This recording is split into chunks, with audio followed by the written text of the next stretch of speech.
Naghain ng petisyon ang PDP laban sa Korte Suprema para pigilan ang internet voting para sa OFWs dahil wala umano namang batas para rito.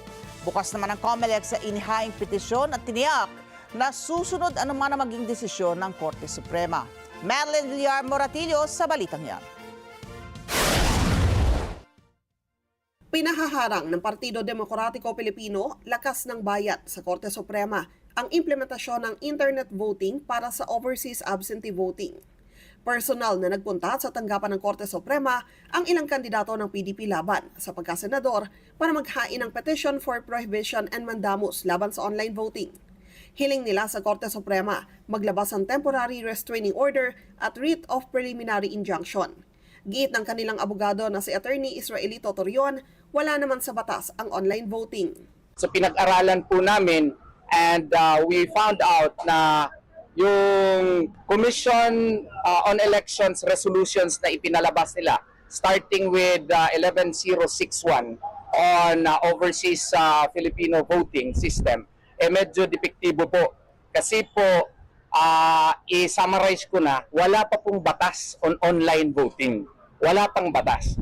Sa kanilang petisyon, kinwestiyon na rin ng mga itong automated counting ng mga boto, gayong sa ilalim umano ng Section 31 ng Republic Act 9369 o ang Automated Election Law.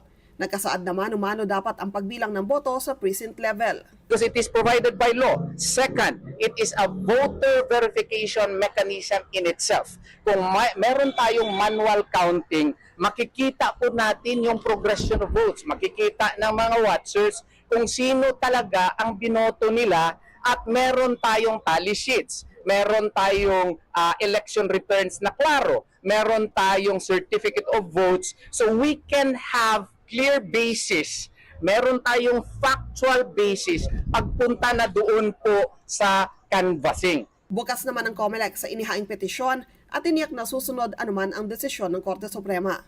Ini-expect namin na sana may mag-question para lang malaman natin kung talaga bang tama ang aming gagawin para din mabigyan tayo ng guidance ng ating kataas-taasang hukuman. Hiling lang ng COMELEC, sana agahan lang ng SC ang paglalabas ng desisyon. Sa Abril at 13, magsisimula na kasi ang overseas absentee voting. Giit ni COMELEC Chairman George Garcia, bago nagdesisyon, dumaan naman ito sa pag-aaral at mga konsultasyon. Kaya naman, pinursige ng COMELEC ang internet voting. Sinasabi nila walang batas.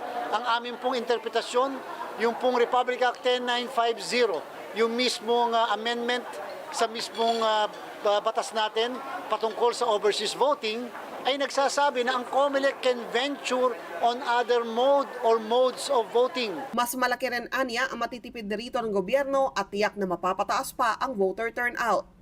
Sinagot rin ng COMELEC ang iginiit na manual voting ng mga petitioner.